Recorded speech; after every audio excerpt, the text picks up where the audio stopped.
इधर ਨੂੰ ਲੈ ਜਾ ਕੁੜੇ।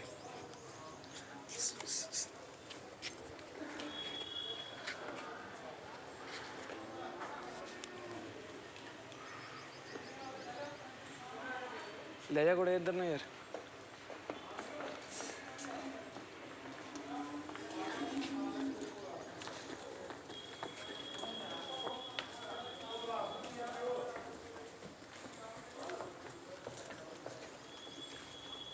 घुमा ला इधर, थोड़ी लंबी घुमा दे। ले जा, लंबी ले जा।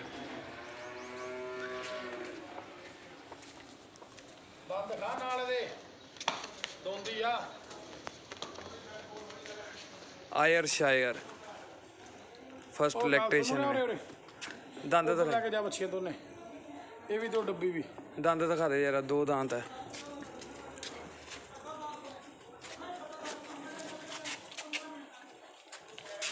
प्योर आयर शायर।